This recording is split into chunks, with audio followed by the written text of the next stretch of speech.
Welcome to the second part of my Goosebumps review. If you haven't seen the first part, there's a link in the description below, but if you have, let's get right back to bumpin' and goosin'.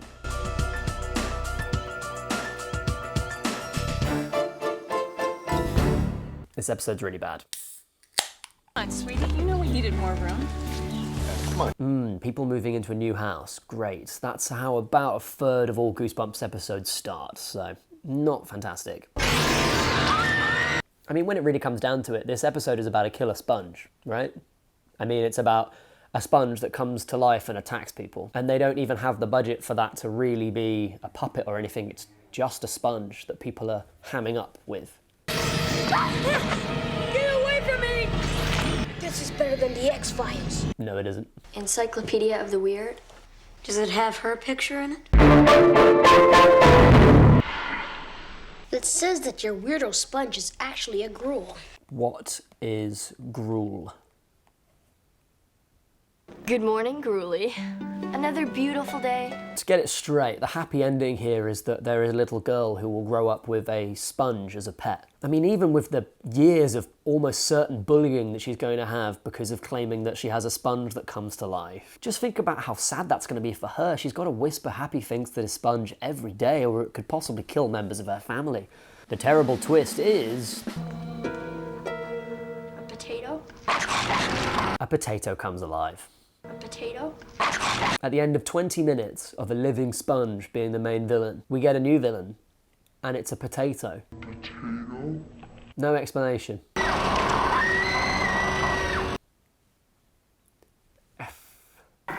Scared?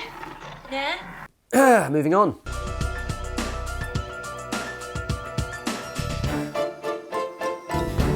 I think this episode actually really influenced me when I was a kid. It was the first Goosebumps book that I read, and now looking back at it, I can think that Spidey is probably a kind of style icon for me. He developed his own technology, he has his cool basement to himself, he has this alternative dress sense. He's basically like a hipster startup, isn't he? He's Elon Musk. Gotta love that slow motion barbecue. And you can tell it's a Canadian barbecue because everyone's wearing jumpers.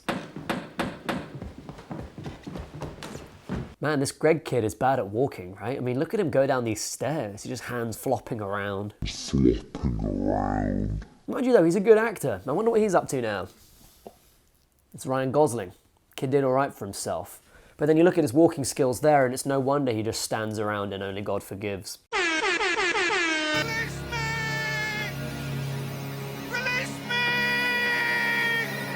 Okay, so Spidey gets stuck in the camera. Somehow, we know the camera can see the future, but it literally never has that power up until this point. The terrible twist is, Spidey gets free of the camera in the next scene. Great. Drama.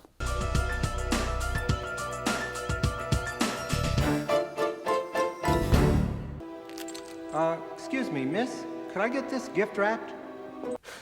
I love R.L. Stine so much. This is actually the first episode of Goosebumps that I remember watching. My friend had it on VHS and we watched it one Easter bank holiday weekend, and I had a really bad temperature that then turned into a fever. And so all my nightmares that night were all based around the night at Terror Tower, you know? So I essentially had my own night in Terror Tower. Tower, yes! Too bad Mom and Dad had that business conference. It's got pretty good production value, the red double-decker bus, a big castle. They've even tried to scrape up as much of the snow as possible to make it look sort of like England. I mean, not really, but sort of. Lovely postcards depicting the instruments of torture are available in the gift shop. Love this tour guide. It's pretty engaging, actually. I mean, not all British people are like this, so I wouldn't want to give you false expectations. Why do parents let children go off on their own? But I... God, I can't get over this guy. He's so charismatic. Is it just that he's much better than the average Goosebumps actor? So this is cool. The episode starts to mix a sort of like two sections of fiction, different timelines and stuff like that. Obviously my fever dreams were quite trippy, but this is pretty much trippier than I remember it. There's no man in the tower. I'm the only one here after closing. If you've ever been to Britain, British people don't sound like this. Oh, I guess they do sound like this, but like 5 British people would have the accent this guy had.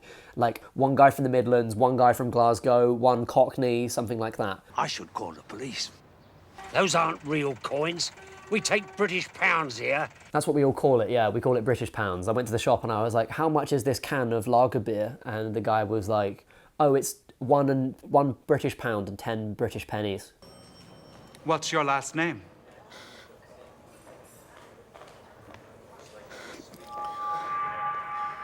Your last name? Eddie, what's our last name? I don't know.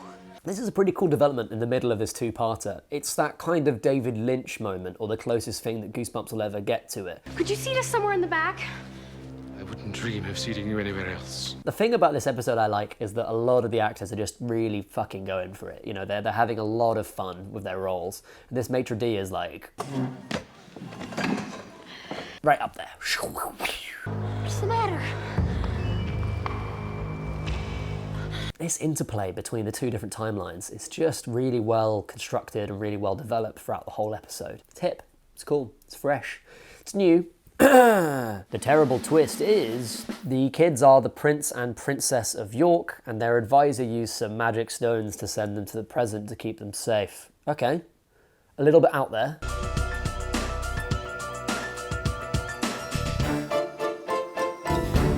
I don't care what you and Dad say, I am not living here. So guess what? Kid moves into a new house. What a revolutionary way to open a Goosebumps episode. It's a weird swamp they've moved to, isn't it? I mean, it almost looks like the forest of British Columbia. So Mum and Dad are scientists, and their plan is basically just to chuck a bunch of deer into the swamp and wait there for like 10 years to find out what happens to them. Up until a couple of days ago, they had never seen a swamp before. Now your mom and I get to study how they're going to adapt, and believe me, they will, because it's just natural to adapt. To be fair, I'm not a scientist, so I'll hold my hands up there and I'll say, okay, maybe they're right. Hey, if you know, if you're an evolutionary biologist, then please comment down below and let me know. People say the swamp starts to grow inside your head. You get confused, turned around. Sometimes people go in and are never heard from again. That's actually pretty chilling. Good work, R.L. Stein, or whoever ghost wrote this. Do you know what? Whenever I go to a swamp, do you know what I feel like really sets off a swamp? A rubber spider. Somewhere in the foreground. Ooh, that really sets off a swamp. Did you know that the lady that owned this house disappeared? But Will knows what got her. When people aren't good actors, it's quite hard to be like disgruntled or annoyed. It's quite a subtle emotion to portray. So they tend to just do like a face that looks like they're having indigestion. This is a perfect example right here. Fair play to it. Every now and again, Goosebumps gets a really good bit of direction going on. I mean, look at this sequence here where the kid runs around the house desperately checking all the locks.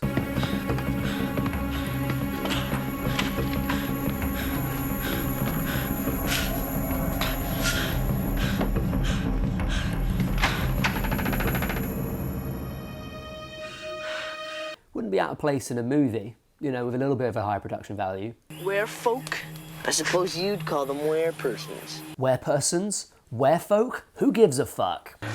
Getting yourself wasted isn't gonna help your dog. Sorry, buddy. Had just about enough. What? You're really beginning to scare me, Grady. You should be scared. Yeah, Mum. It's gonna take all night to catch these deer. I wouldn't know. I've never had to catch a deer, so maybe it's not funny. If there's any farmers watching, please comment down below, let me know.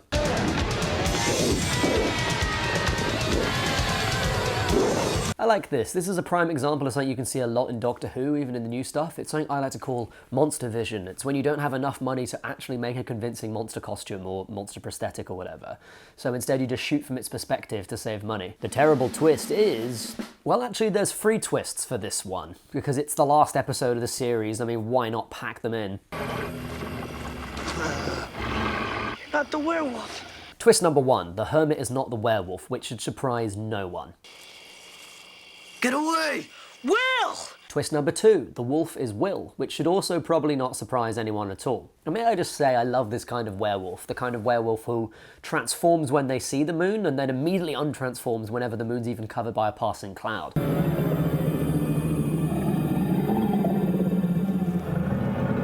It's like an immediate de-wolfing. It's just really funny. It's like a human taking off a jumper when the sun comes back out again.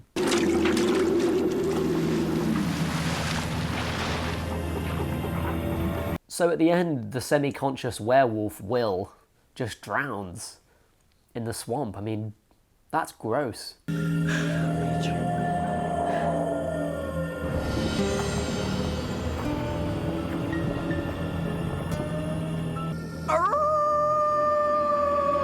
So here's our third possible twist, that either Grady may or may not be a werewolf and Will may or may not actually still be alive even though he drowned in a swamp. It's pretty figurative for ending Goosebumps on, you know? But hey, it's a challenging show. It's challenging. So that's it from me. I hope you enjoyed my review of the entire first season of Goosebumps. It took me forever to do. I had to watch each episode about 3 times to make all the notes. And if you want to see more of this, let me know, because I will not do that again without getting some sort of significant indication that people are interested in it. I want to thank everyone who subscribed to the channel as well. The original idea was to do this for my 500th subscriber, but actually things got away from me, and there's almost 700 of you now as of when I'm filming this. So thank you very much for showing up. Please continue to watch my videos. And if you're not a subscriber yet, may I highly recommend that you click the old subscribe button there. Go on. So I hope some of you have left your comments already. If you haven't, please get down below. Tell me about Goosebumps. Are you a bumper or a gooser? Do you get goosey or bumpy? That's a big question, isn't it? And as ever, I'll see you next week. Have a good one. See you later.